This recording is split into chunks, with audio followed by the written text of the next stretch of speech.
It's been a long time. Wheel on a bus go round and round, round and round, round. And my heart is almost gone. And I try to say what I wanna say. You can't even feel. 'Cause I'm not gonna go on back again. 'Cause I'm not gonna take my heart. I got... What do I got? Let me tell you something. I didn't realize this was the final season of Ozark. Spoiler alert. It ends with a bit of a cliffhanger. Not to say it's the final season ever. I mean, currently it is, unless if they magically get back together. Because it ends with a cliffhanger. I didn't realize that until the final episode. I thought there was like a movie. But I guess I was kind of thinking about Ray Donovan. He had a movie. He got a movie. That was good. Ray was a good show. Kind of like it's about a mafia family, sort of. Not exactly Dexter Morgan, not exactly Walter White.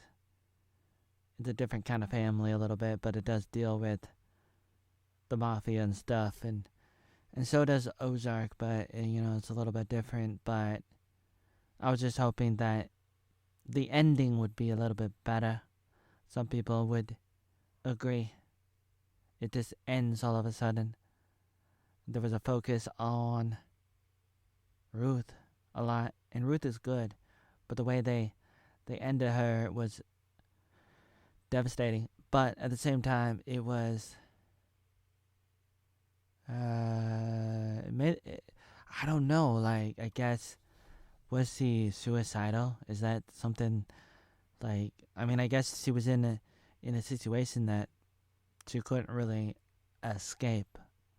She knew that she was in a tough situation, but she had to seek revenge for the death of, what's his face? Wyatt?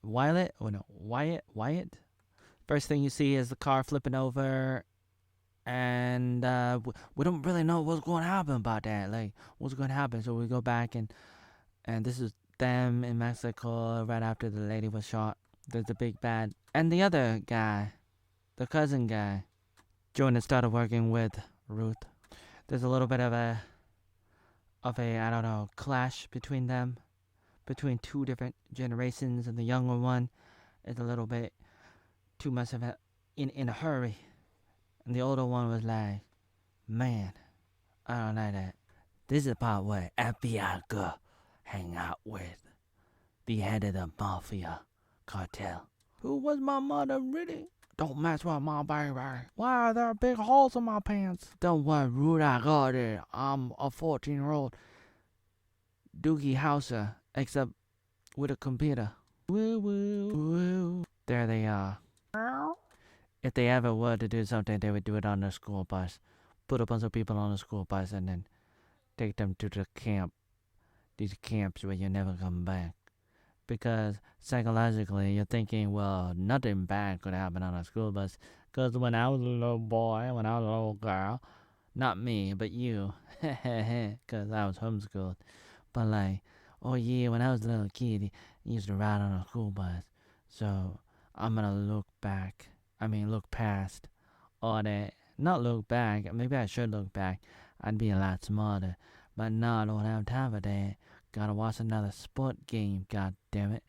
Gotta cry about my lost 10,000 plus videos that YouTube stole. A little bit of a dynamic happening, something going on between Ruth and the guy. This is the part where she tries to tell Ruth how terrible Wendy is. This is the part where Marty is trying to be like Gary from Neurotic, trying to be like a dad, trying to be like a father. I realized, I don't know if I told you this, I saw Marty, that's right, in Back to the Future. No, seriously, I saw him. I saw the actor in Hancock from 2008 with Will Smith as a black Superman. Stay in school, don't take drugs. She's studying, she's there for the SATs, but then she just walks out. Hey there, good looking. I see you over there, and only got one thing on my mind. Why did YouTube delete my 10,000 plus video? So they're trying to make a deal with this guy who has these voting machines that are gonna, you know what, which I can't talk about. The old hag goes over to Wendy and then has like a heart attack, and Wendy hesitates to call 911. Kind of like when I went to jail in 2012, except it was like an inversion of that, sort of. And doctor, baby, and baby doctor. Sister, sister. There's Wendy and her father. That guy. There's Marty as that father figure fixing a problem that Jonah ran into. A problem that Wendy caused in the first place. And she's like, well, our son was never gonna end up in jail. And Marty was like, you can't do that. You can't do that to our son. You can't just play these kinds of games and treat people like that. You know, what kind of Wizard of Oz are you? What kind of wicked witch are you to do something like that? This is the part where the FBI meets with the cartel leader, dude. And they try to make a deal. But then that black FBI agent ends up arresting the dude, and he gets thrown in jail, and he's not happy about that, and he tells Wendy, I'm gonna kill you. And then she somehow comes back with a deal, and that was pretty gutsy, which ended up they had Marty go to Mexico to try to figure out what was going on and make sure things were together so that nothing happened. Like, they didn't want anything to happen while he was away in jail, because, you know, like, that happens all the time, especially like in the Middle East. You get rid of a leader, another one is gonna come back up, and it's probably gonna be somebody worse. You gotta get, like, you get rid of Joe Biden. I mean, tell me you like Joe Biden. Not a lot of people do, really, unless if you're like an idiot. But like, most people don't like Joe Biden. You get rid of him, who do you get? Somebody who looks like some kind of hyena, you know, like from the Lion King, some kind of hyena. Like, you get somebody worse. In the Middle East, maybe in Russia, God knows. A lot of different places, countries, over the world, all around the world, like over the course of time. And especially here, when you have a vacuum of power. It's like, what are you gonna do? What are you gonna? Other people. They wanna, you know, it's a Game of Thrones. You know, exactly. Like, think about that show. All the people, they wanted the power. Absolute power corrupts all of the oatmeal inside your body. She tries to make a deal with him. Meanwhile, he's about to kill Marty. Rawr. No. This is the part where he kills them. Boom, boom. She finds out she's gonna seek her revenge.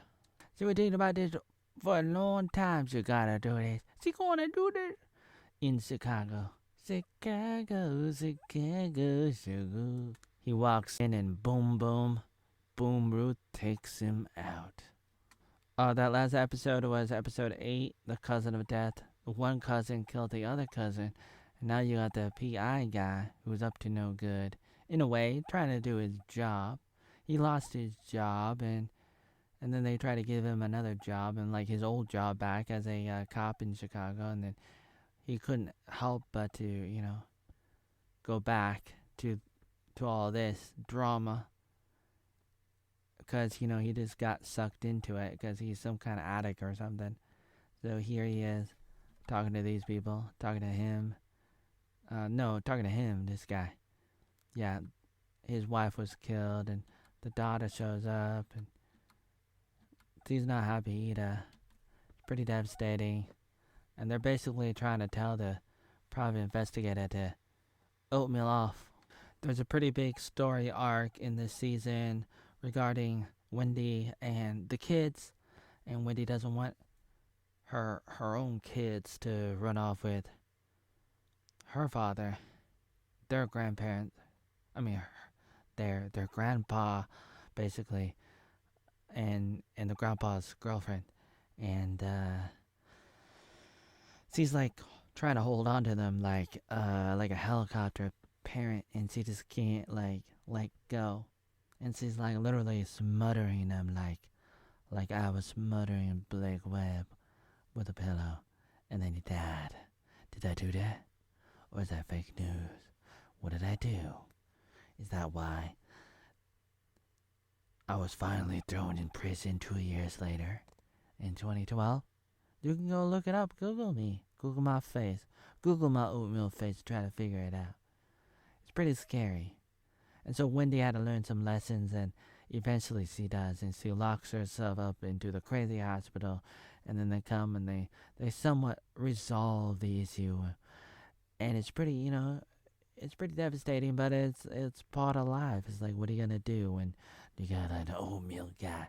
You got an oatmeal guy trying to mess up the world, trying to steal everybody's bikes because he felt like a big hole, a big vacuum, trying to suck it up, like because he had a big hole. I had a big hole, and I was like, stop taking my bikes. Now I'm gonna take your bike, because it's like when people are bullied, they become bullies. When people take my bike, then I'm like, I'm gonna have to take your bike, because you took my bike.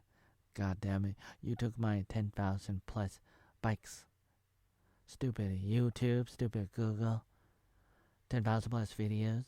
God damn it. You know what's terrifying about it is you don't care, but then it happens to you, or it happens to somebody else, or they take something else from you. A lot of times people feel like helpless, or they feel like it doesn't matter, or they feel like somebody else will do it. Basically, that's it. Those three things.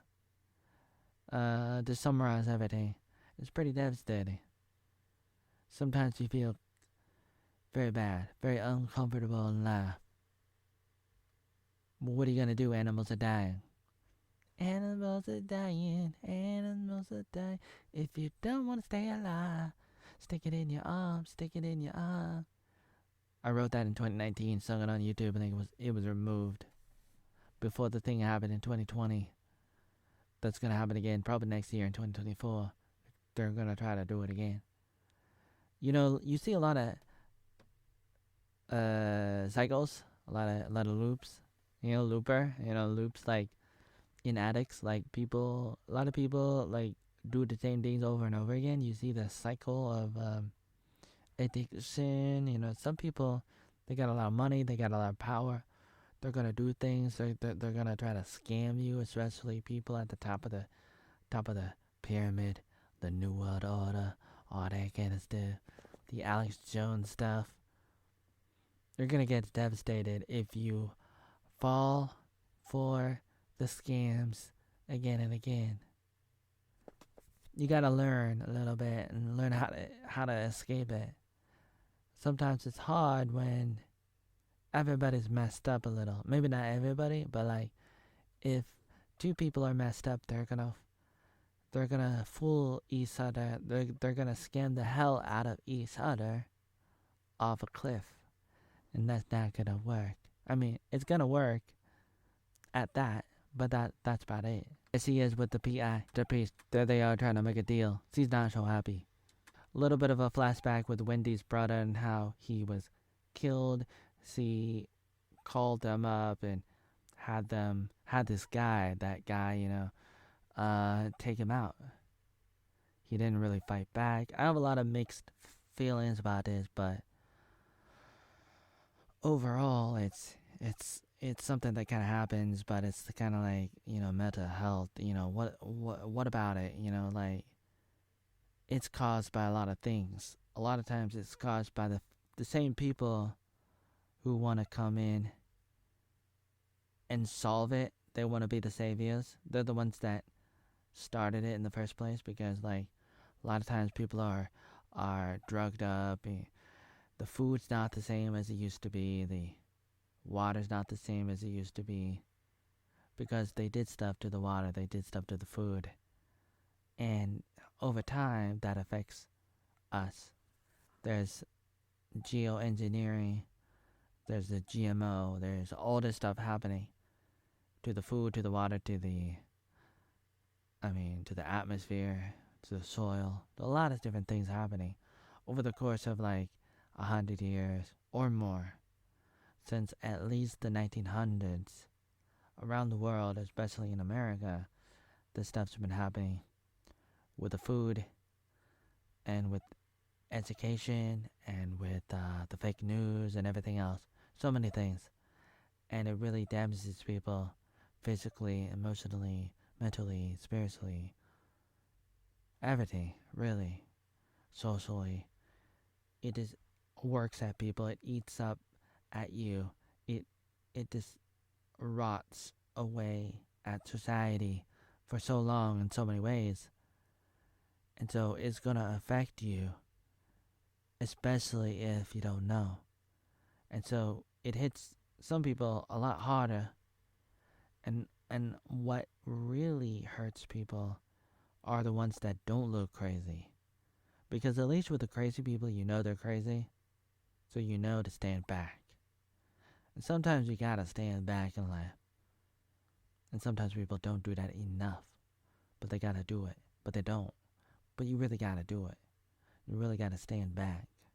You really need to stand back. You really need to really stand back. Take a breath. Get some perspective in life with everything that's going on. It's hard. And sometimes people are so crazy, maybe they do need to be locked up in a crazy hospital.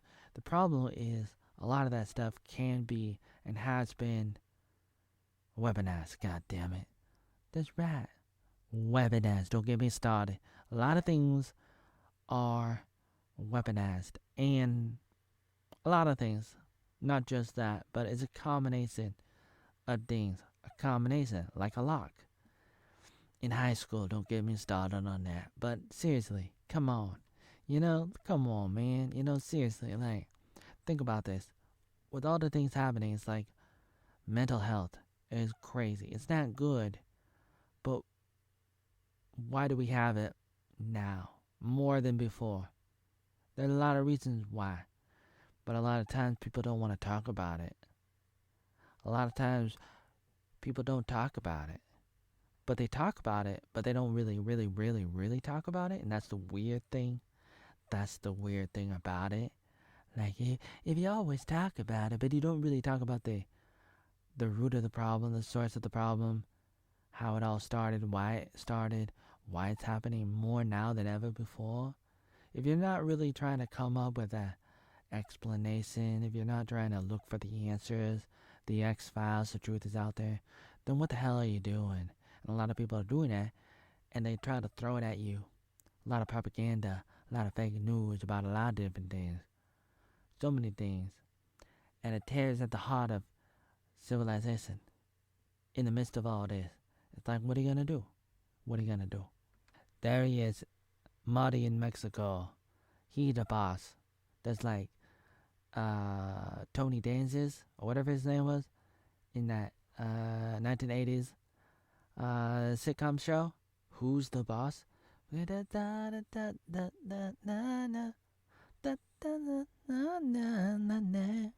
trying to interrogate Donut, and then his grandpa came in to save the day. Guy, he here.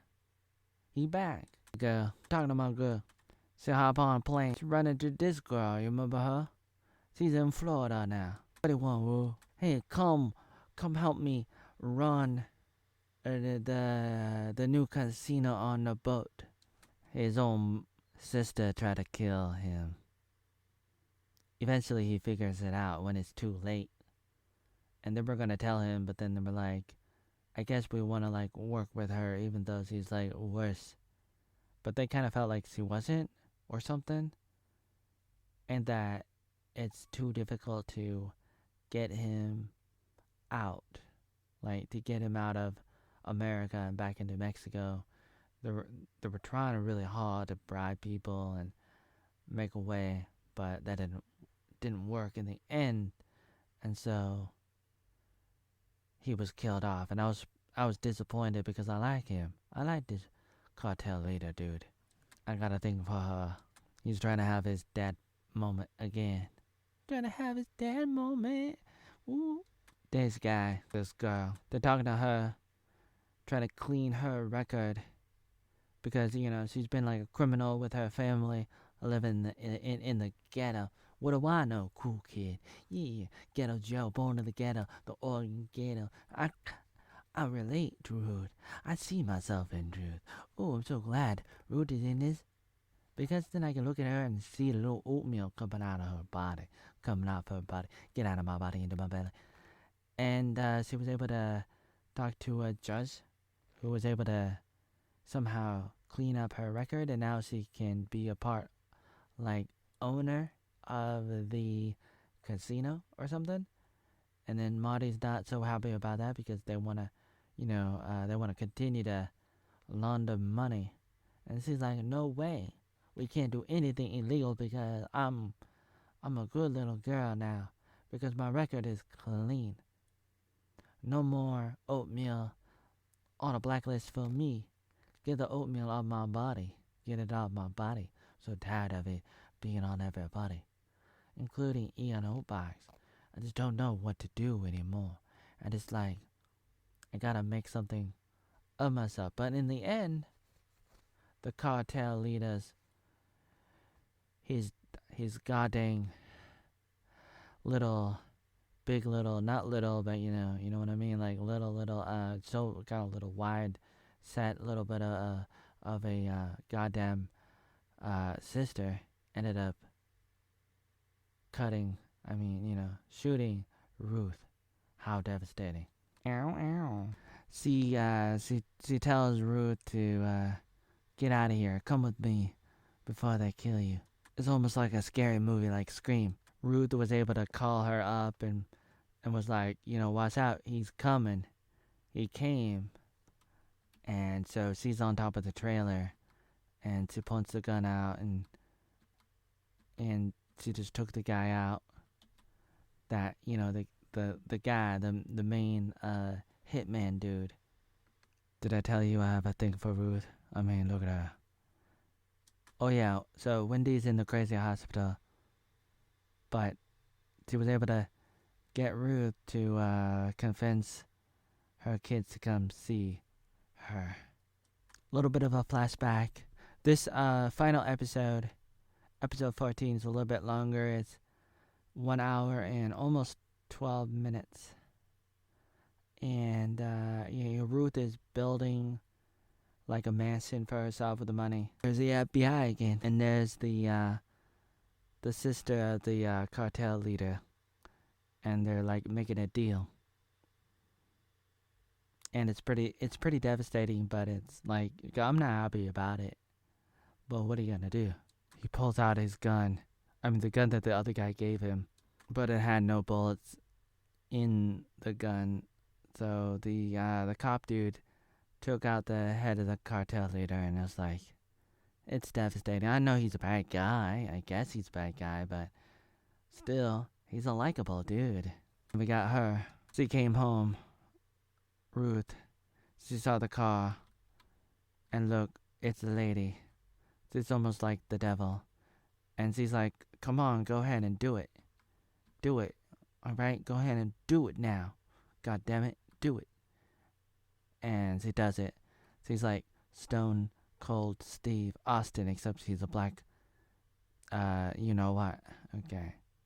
And then boom. She just takes her out. There's a big emphasis on Ruth, and I like Ruth. And she's gone. Just like that. And there's the family. The main family. And they're doing the thing. Doing their stuff. And meanwhile, Ruth is lying down there. Dead. As dead as all 10,000 plus videos that YouTube murdered. Just like that. Just like that. You know how that makes me feel? You know how that penetrates penetrate, penny, what? You know how that, penetrate, how do I say penetrate, penny? I need to write it down and then I can read it and then I can say it correctly. Penetrate my heart. You know how it does that? You know how much it does? Like, meanwhile, you got this PI guy who'll never quit, right? So this is kind of like a, oh, right, he's killed. Okay. By Jonah. Boom. I mean, I don't know if he's dead, but he probably is dead. And that's how it ends. Just like that. And it's over. You know how oatmeal feels about that? You know, can I get my body to move? There's my body. I'm moving. I'm hopping. I got a million things to say about Ozark and everything else.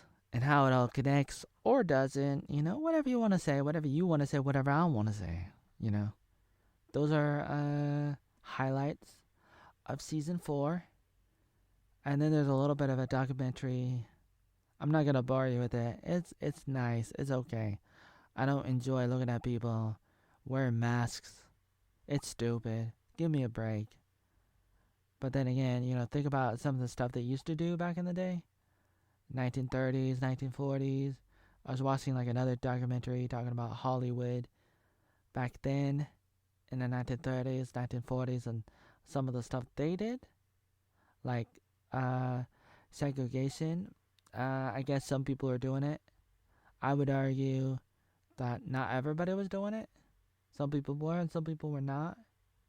Some people were a little bit racist and some people were not, and a little bit of both and a little bit of, you know, I don't know, a lot of things. It's not simple, but a lot of times, you know, some people are gonna like emphasize on it, and there's truth in it, but the overemphasizing of it is dangerous. Like when you're weaponizing it, when you're like trying to call everybody racist and sexist and everything else, like the weaponization of that is crazy.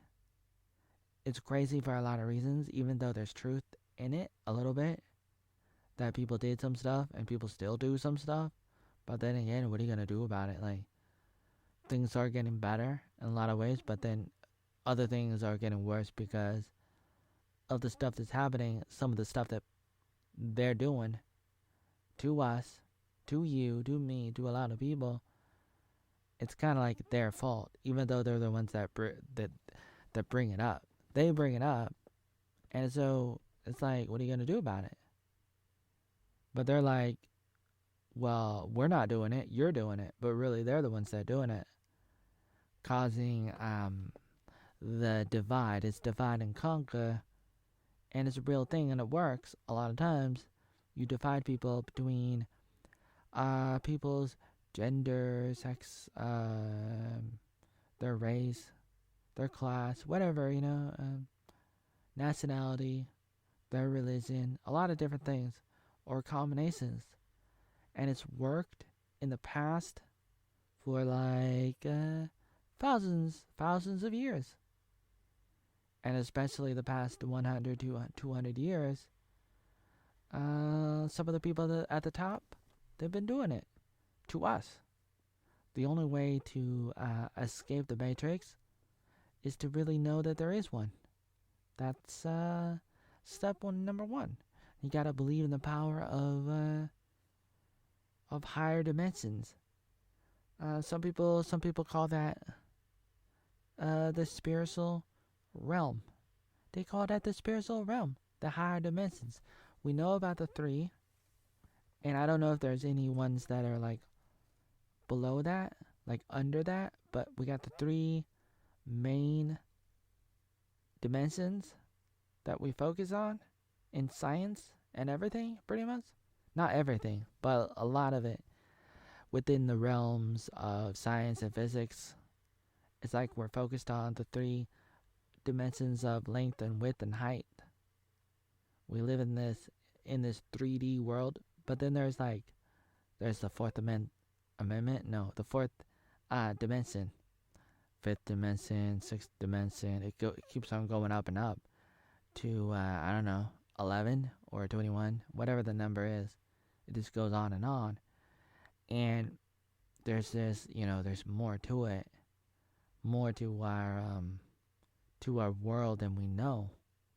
But a lot of times we get really focused on what we know, what we think we know, and we get distracted, and we don't know what we don't know. And it's good to know that, but a lot of times people don't know that.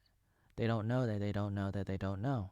Like, seriously, if you understand what I'm saying, you are powerful. God damn it, you're powerful because you understand it, and whatever you do with it is up to you, for better or for worse, because you can use that to help people or to enslave them. God damn it, with that kind of power, because not everybody's able to see the bigger picture in life. People like Marty from Ozark, he was able to do it. He was able to do it a little bit, a lot more than a lot of people. A lot more. He was able to, really, he was able to, that guy, the star of Ozark, Mr. Marty from Back to the Future, Marty McFly, not that Marty, this Marty, goddammit, this Marty from Hancock, Black Superman Will Smith, slapping Chris Rock. That Marty, goddammit. He was able to see a bigger picture, and sometimes in life you just gotta do that. You just gotta do that.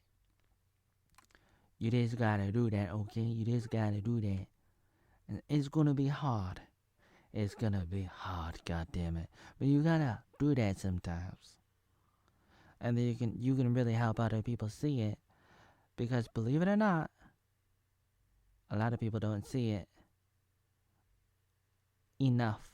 They might see it sometimes. And a lot of times they just don't know.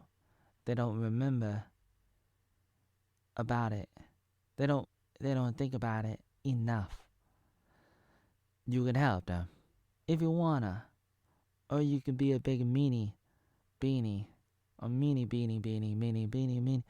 Big meanie beanie beanie beanie beanie. Big meanie beanie.